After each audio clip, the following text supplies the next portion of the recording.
Läuft's jetzt auch wirklich? Ja, hallo, holla ihr Lieben. Ich bin Nana Sturm und ich begrüße euch wieder ganz herzlich hier zu unserem YouTube-Kanal Matriwissen. Und ja, nachdem wir das letzte Mal also über die matriarchale Sozialordnung geredet haben, reden wir heute mal über die matriarchale Ökonomie. Ist was komplett anderes als das, was wir kennen. Also,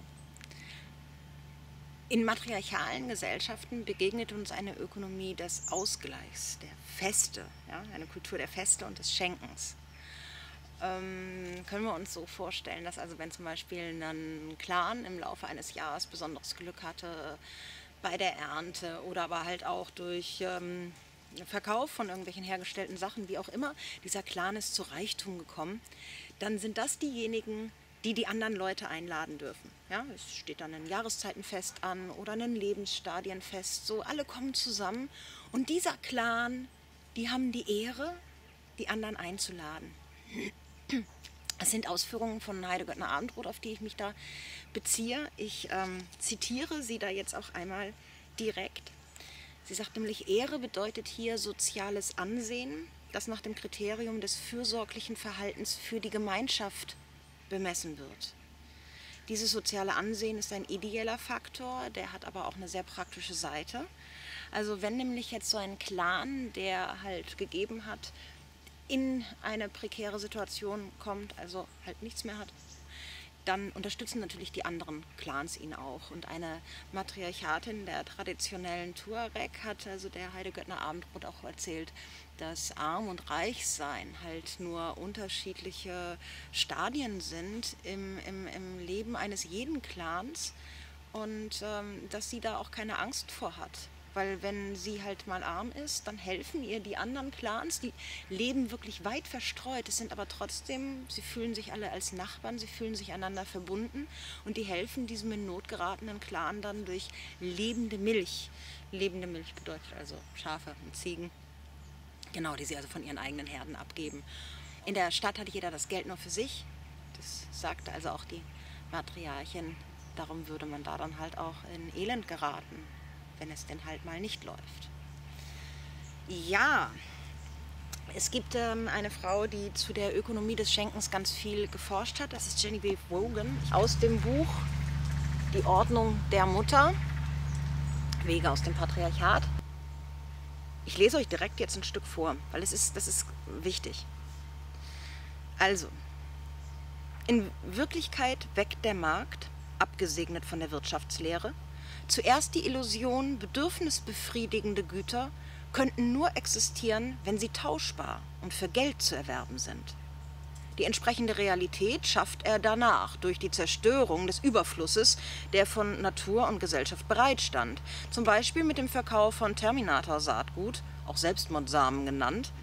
Der Markt lebt von der Warenverteilung in einer Mangelsituation. Und wenn es keinen Mangel gibt, dann schafft er ihn, indem Reichtum einigen wenigen zugeschanzt wird oder durch Kriege, Rüstungsproduktion, Börsenblasen und symbolische Exzesse vernichtet wird.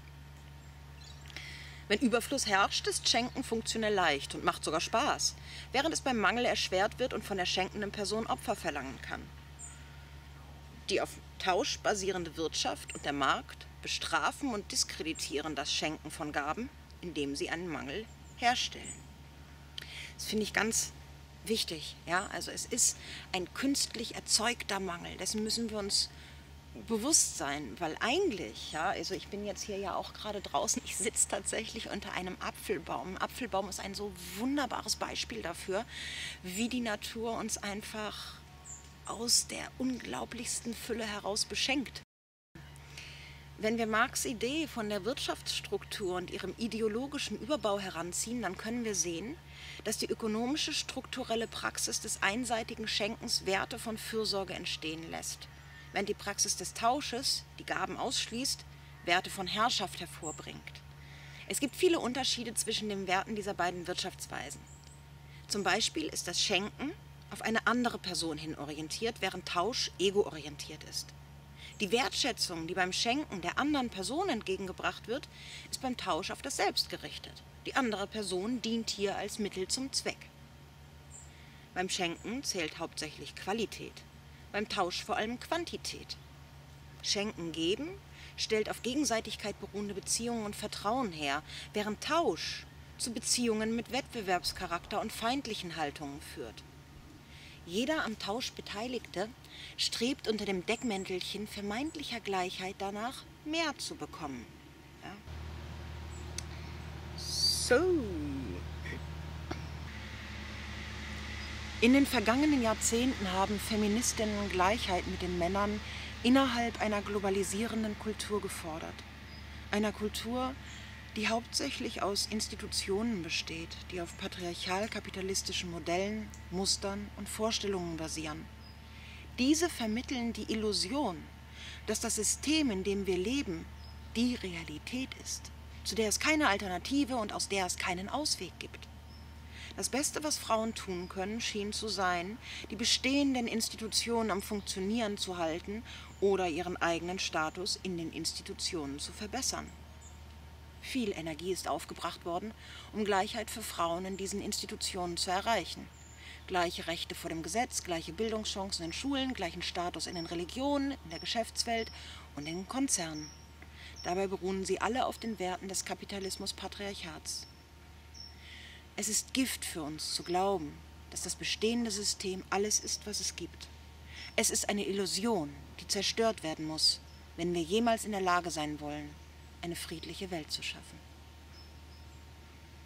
In diesem Sinne, sei laut und sei leise, sei Schatten und Licht, sei albern und weise und fürchte dich nicht. Holla.